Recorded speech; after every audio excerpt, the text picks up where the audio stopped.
I'll recommence the meeting, so if you bring yourselves together, thank you. Right. Ask the officers to introduce application number 14, which is on page 122 of the agendas this evening. As you will see, and I hope you've just been reading, there is an urgent update. I'll take declarations of lobbying after the report's been introduced. Thank you, Chairman, and good evening, councillors. To recap, the primary reason for reporting both these outline applications, i.e. items 14 and 13, respectively, land north of Bicknor Wood and land south of Sutton Road, to the 17th of August Planning Committee, was that despite positive resolutions in July 2016, neither of the two Section 106 legal agreements could be signed. In turn, this was primarily because of the need to better coordinate the funding of the part signalisation of Junction 7 of the M20 motorway. I would remind councillors that neither outline application has changed at all since July 2016. And moreover, both sites have been found to be acceptable by the local plan inspector. So, the Section 106 agreements basically seek to deliver the mitigation required by our own policies, namely policies H17 and H110. Lastly, agreement has now been reached between MBC officers and the two housing companies with regard to Junction 7 itself, which was the main sticking point. However, at the last planning committee, councillors resolved to defer making a decision on all three applications along the Sutton Road to, I quote, seek an urgent meeting with KCC Highways to resolve the outstanding highway issues. This was because Kent County Council, the Highway Authority, had consistently objected in principle to development in this area, due primarily to the increase in traffic congestion. On reflection, I think this was a very good resolution, namely to seek a compromise with the Highways Authority. Therefore, I am pleased to say that there has been both genuine and positive collaboration between officers of both organisations, culminating in a signed joint protocol letter, which is in your urgent updates, which inter alia contains a cascade clause, which is set out in the urgent update, which would be applied to all the Section 106 agreements. Therefore, I seek full delegated powers to deliver the necessary mitigation through the completion of the Section 106 agreements and planning conditions. Lastly, on this particular application, unfortunately, because of just the passage of time, the applicant on this outline for land north of Bicknor Wood has appealed against non-determination and has also applied for a full award of costs. But my recommendation very much remains one of approval, and a decision should be made because Planning Committee should make a decision tonight in terms of what they would have decided if an appeal against non-determination had not been lodged. Thank you. Thank you, Mr. Jarman. Do any of the other officers wish to add anything at this introductory point? Not specifically, Chair. Thank you very much. Right. I'm now going to ask the legal officer to outline how public speaking will work for this evening. Thank you. Thank you, Mr. Chairman. Good evening, ladies and gentlemen. This is a short announcement for members of the public and in particular those who are speaking on any item this evening. As you've just heard, the item is announced by the Chairman and then the Planning Officer introduces the item. The Chairman will then call the speakers. When you hear your name called, please could you come forward to the table in front of you and take a seat. To speak, press the middle button. You do not need to hold it down. The button will turn green and the ring piece around the mouth of the microphone will turn red. You will have 3 minutes to speak and you'll see your time counting down on the screen in the corner behind me, to my right, to your left. At the end of 3 minutes, the Chairman will tell you when your time is up. Once you finish speaking, please press the middle button. Again, it will turn white and return to your seat. You may hear some of the speakers referred to as visiting members this evening. They are members of the Council, but they do not sit on this committee. They also have 3 minutes to speak, but they have no right to vote on any of the applications. Thank you, Mr. Chairman. Thank you very much, Mr. Fitzpatrick. Right. I'm going to take declarations of lobbying now. Anyone not been lobbied? Right. Everyone's been lobbied. Thank you very much. We move to our first speaker this evening, who is Mr. Dobson, an objector. If you come forward, sir, and press the middle button on the microphone, and you'll have 3 minutes.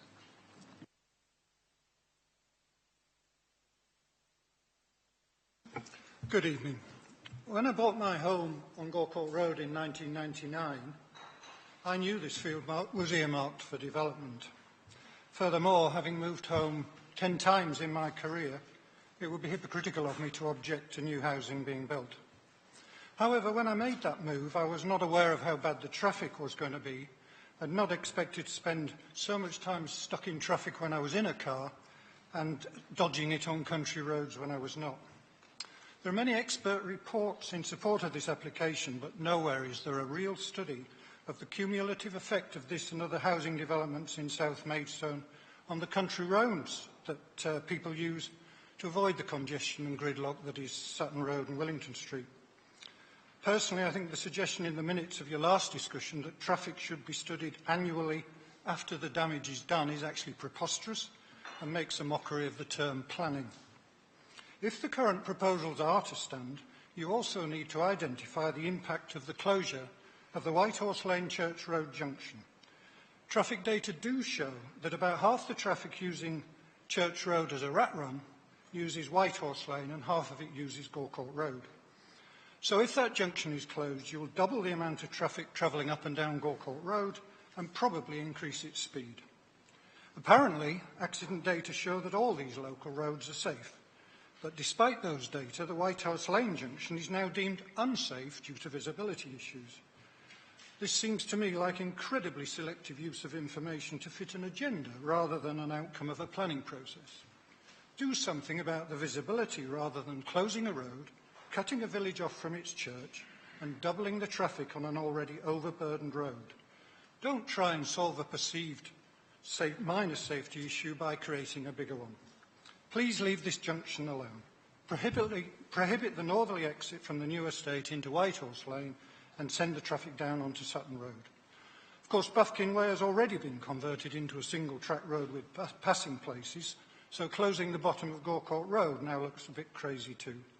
Before making a final decision on this application, as a committee you need more data on the cumulative effect of traffic on country roads and more understanding of what really is going on behind closed doors that is driving these most peculiar access proposals and unnecessary road closures. I realise these access proposals were approved at an earlier meeting, but I'm sure we all remember that approval was by a minority of the committee, so there really is no reason why you can't think again if you abstained last time. Finally, if this development goes ahead, I hope Maidstone Borough Council will revisit the way the community contributions are used and give the Otten Parish Council a big say in how that money is used. In that way, we shall at least have the opportunity to try and rebuild our village. Thank you very much. Thank you very much, Mr. Dobson. On that point, Councillor Gray, Otten Parish Council, please.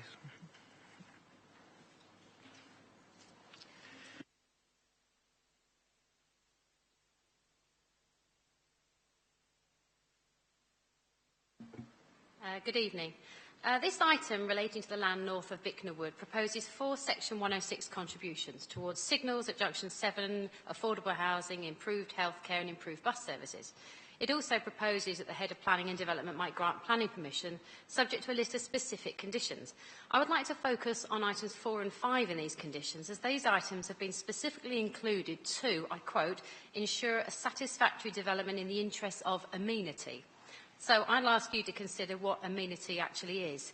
According to items 4 and 5 in this proposal, amenity is about plants, street furniture, play areas and lighting.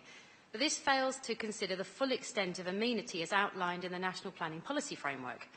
Paragraph 70 states that to deliver the social, recreational and cultural facilities the community needs, planning decisions should plan positively for the provision and use of community facilities such as meeting places to enhance the sustainability of communities and residential environments.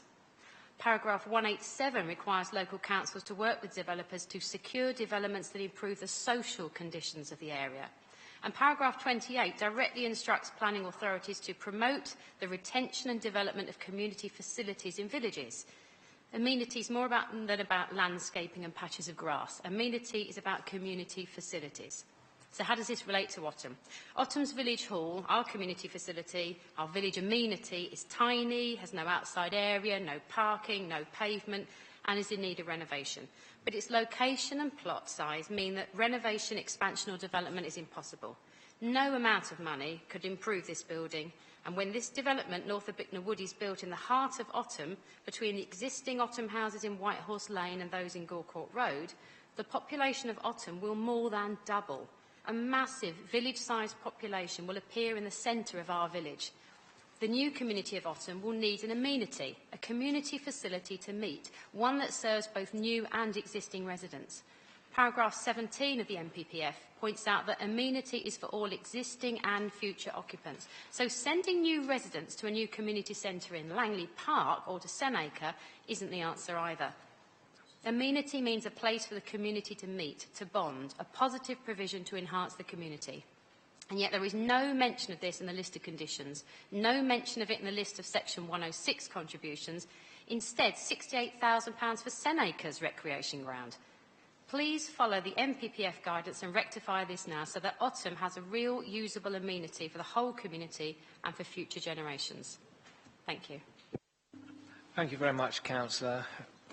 Moving on to your neighbours, Councillor Cheeseman, Downswood Parish Council.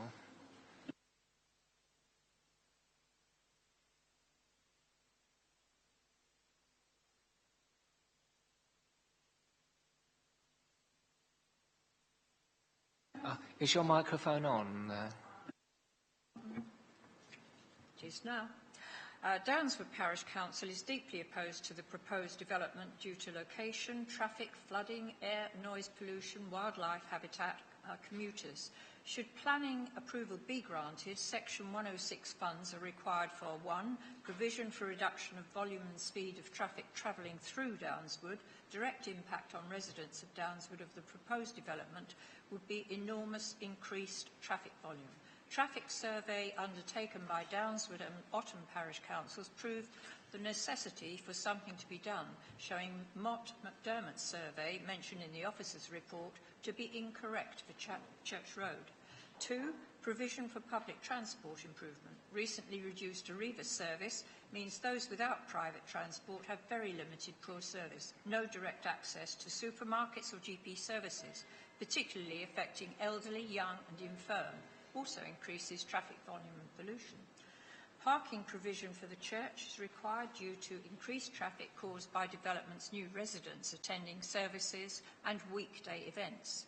4. Provision for upgrading water supply and sewerage system, known to be at full capacity. The parish of Downswood is small, 88.96 acres, and densely populated. For approximately 1,000 homes, in excess of 2,000 residence vehicles, plus service and emergency vehicles, there are 3 access egress points only. 1 onto A20 Ashford Road via Spot Lane, Mallard's Way, traffic calming, chicanes and speed bumps, narrowing to a pinch point and crossing River Lend via a small bridge, totally unsuitable for HGVs or any further increase in traffic. The road, due to River Lend flooding, is liable to closure, impassable. for vehicles and pedestrians. Second, onto Willington Street via Daringwood Drive. Willington Street, a Maidstone bypass, an extremely busy road.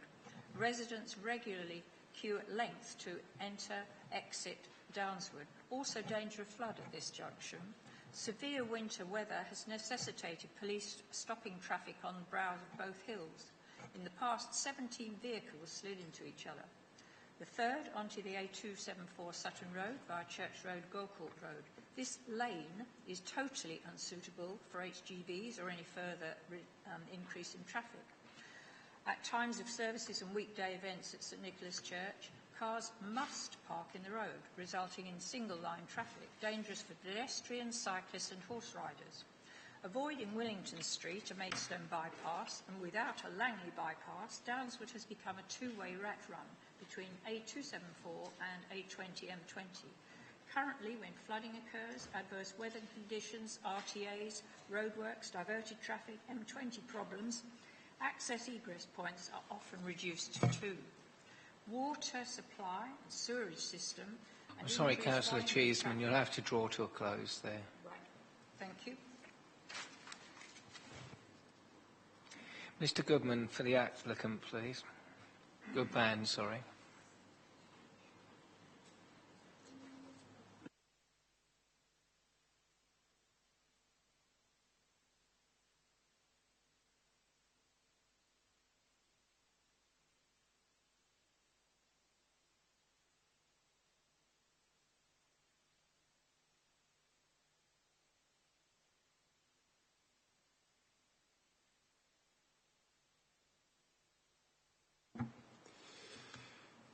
Good evening, councillors, and thank you for the opportunity to speak.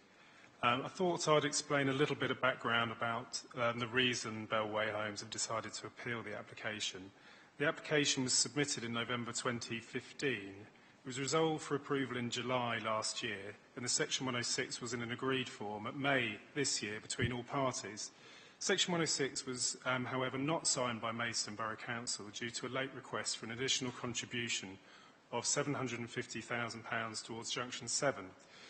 Bellway have agreed to pay this contribution. However, notwithstanding this additional cost, the cost in terms of timing and delay has been and still is particularly acute for Bellway. It's against this lengthy and costly delay that Bellway have concluded that we have little option other than to appeal this application. It's a regrettable situation to be in. We've accorded with the local plan policy, sought to create a visually attractive development, and sought to create a truly landscape-led solution. Even though Bellway have appealed, I am able to confirm that should planning permission be approved in respect of the detailed application, then Bellway would consider whether or not we would withdraw the appeal accordingly. And in response to Mr Dobson and the Parish Council's comments, I don't propose to go into the merits of transport and highway solution, other than to say that all of those issues were considered by this planning committee in July last year. In terms of the amenity provision and the community effects of the proposal, the application is proposing significant open space and landscape as a result of the proposal. Over 40% of the site is dedicated towards landscape. So whilst a community building isn't proposed, significant community infrastructure is being provided.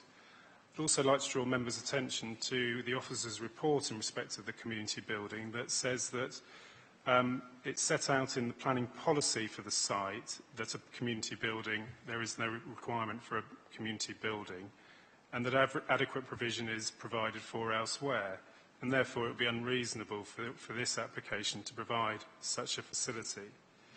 So to conclude, I respectfully request that, notwithstanding the submitted appeal, that the application would have resolved to approve this application.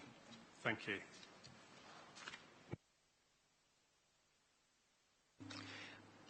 Councillor Newton, please.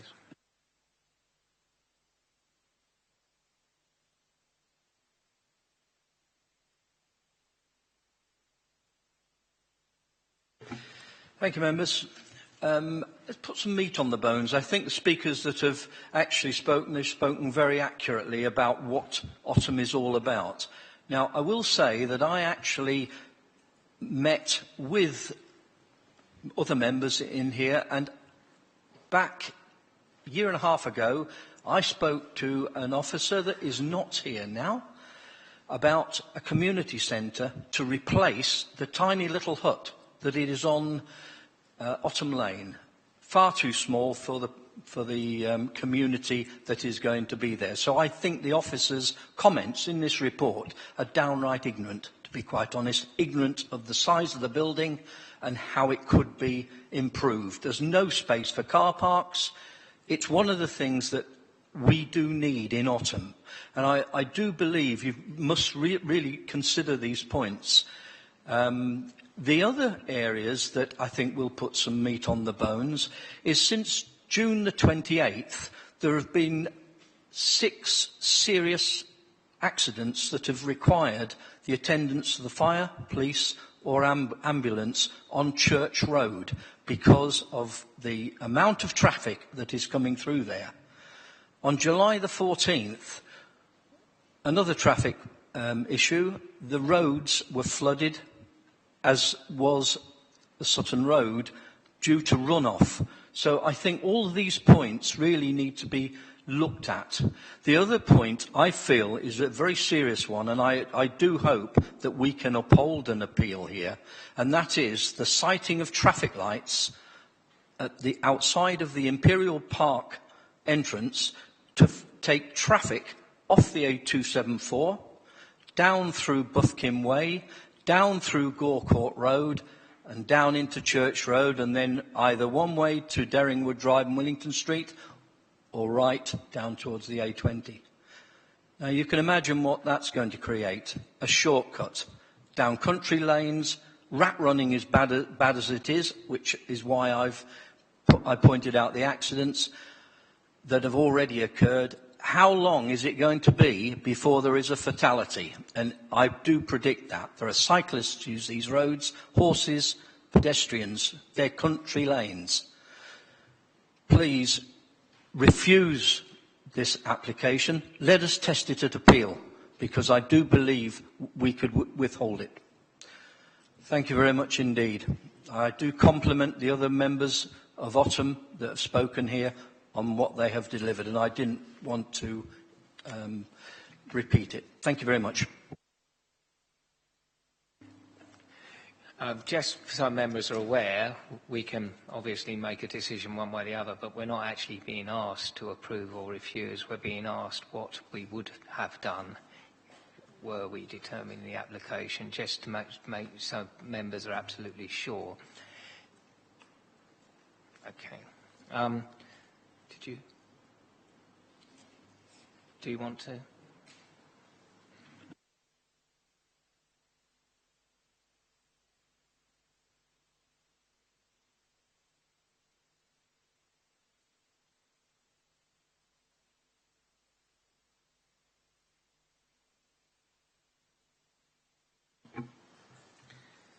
Good evening, Chairman, members. I will be very brief. To me, the issue of traffic congestion is absolutely critical, and anyone who uses the A274 or the A229 knows this. For me, the 2 most dreaded words in the English language are modal shift, and modal shift will not resolve this issue at all.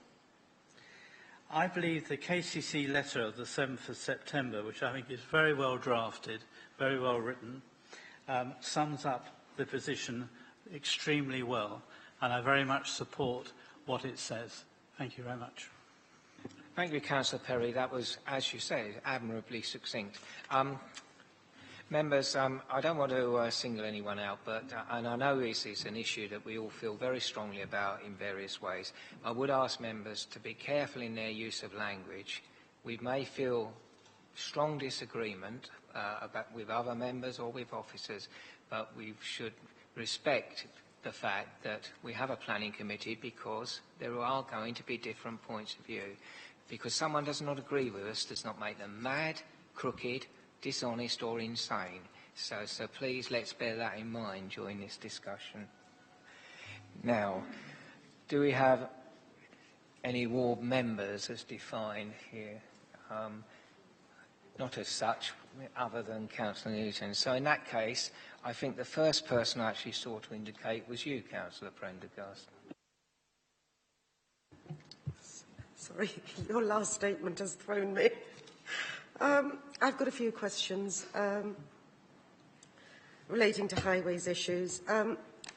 So if I'm reading this correctly, the urgent updates that we've received today, as far as KCC are concerned, the objection to the traffic congestion remains. So what I'm seeing here is that, Mr Jarman, you are seeking delegated powers to negotiate the Section 106 agreements on the basis of revised heads of terms. Am I correct then in assuming that nothing is fixed yet, other than this? I'll just finish my questions because that helps me. I would have expected, really, to have seen some sort of indication, really, on what sort of... Is there a draft Section 106 agreement that you're working on? Because at the moment, I can't see anything in the papers.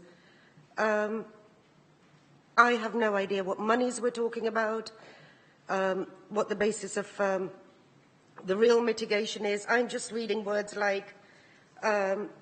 we wish to explore whether the objective of traffic mitigation for the A274 Sutton Road could be better achieved. But there's nothing solid, and what's worrying me here, and these are really important allocations in the emerging local plan, I would be very, very uncomfortable if there was a negative on this to give delegated powers, and I would expect... I know things have changed now, that there's an appeal in place, but I would have expected for this and the others that we're hearing this evening, to see something a little bit more concrete, and it would make me really uncomfortable, on the others too, to be looking at delegated powers without that. Mr Jarman, you... Sorry, can you bring it to a Yeah, series of questions? I'm because going this to. is actually Okay. a speech. If we had refused this one, where would it have left our 5-year housing land supply? In fact, it would be quite good to know that for all the applications on Sutton Road that we're hearing tonight. And then you've also, in your preamble earlier, you said both sites have been found to be acceptable by the local plan inspector. So this agreement that we're seeing here from KCC, I'm coming to a close now. Can you guarantee that that will mitigate everything that the local plan inspector has based his recommendation to approve on? Because if you can't guarantee that to this committee, then that puts a real different slant on the local plan. And it raises, you know, a whole series of other questions. So those are my questions to start. Thank you. I think there were 4 questions there, Mr Jarman, I think. I'll try to answer them all. Back in July 2016, the improvement works along the A274 were detailed. We can find those reports. They largely centre around improving the Wheatsheaf Junction, the southern part of Willington Street, that junction, plus bus prioritisation.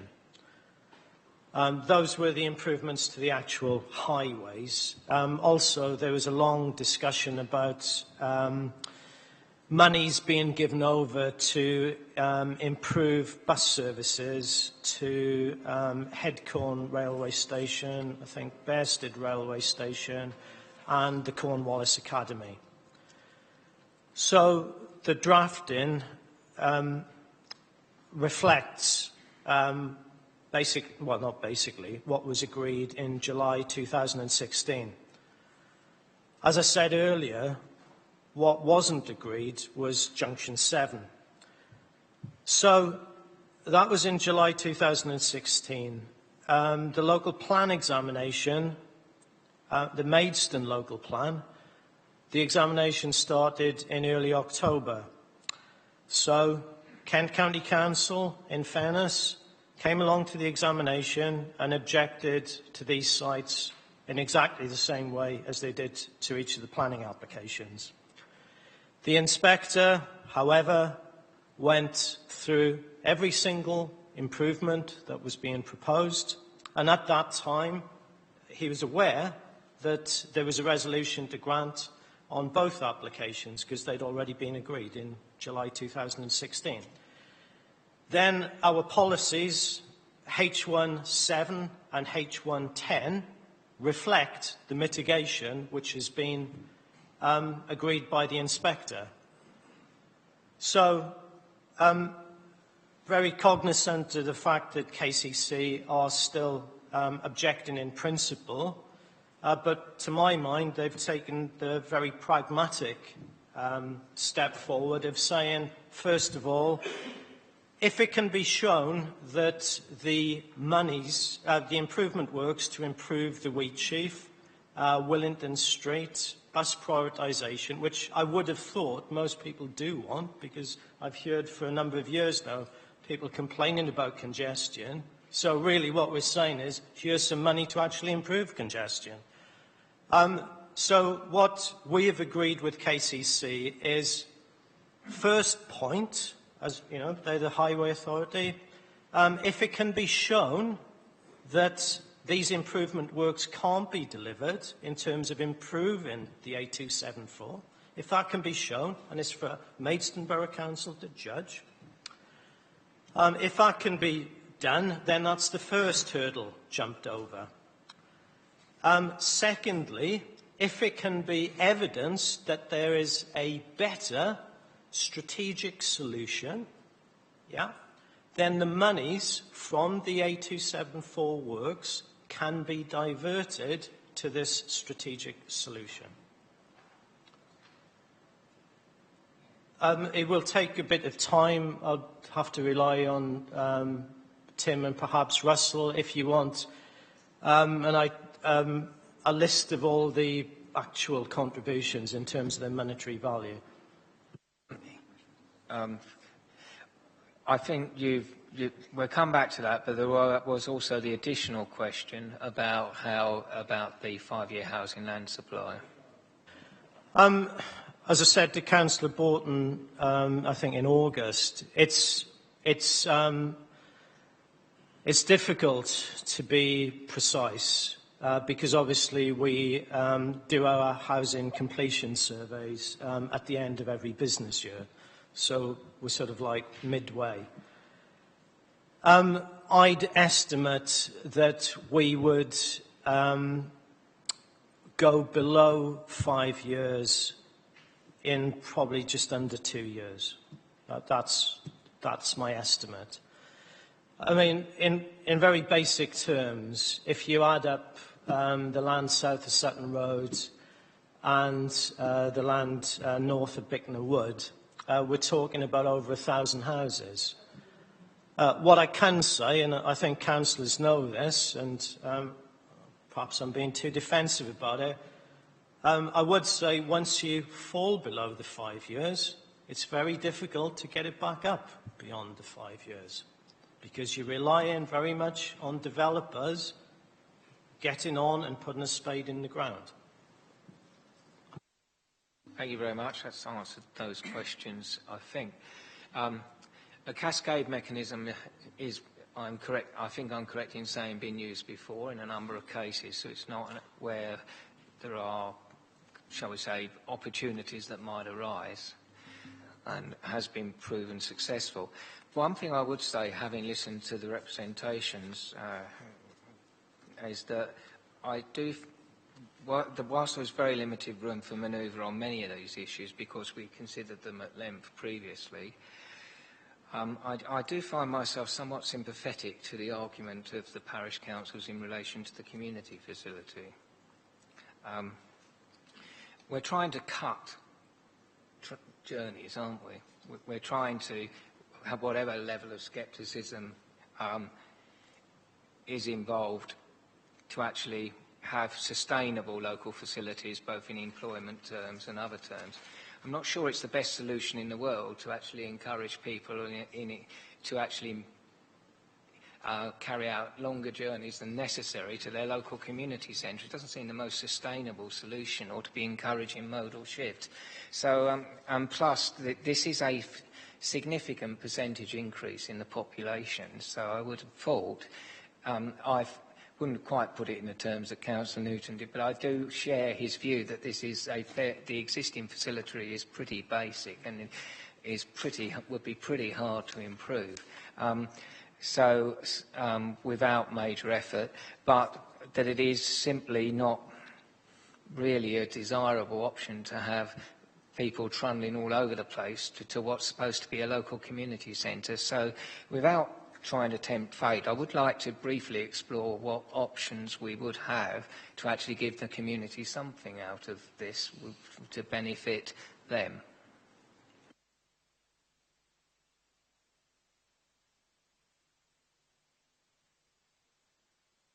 Good.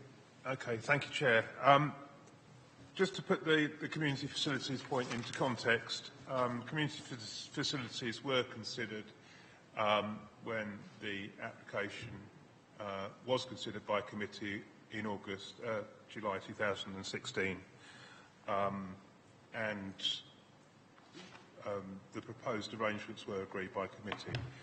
Nothing has changed in relation to community facilities since that time. The Kent County Council community facilities requirements were proposed to be met. As part of that resolution, they remain unchanged. In regards to the community facilities, the health one has slightly altered.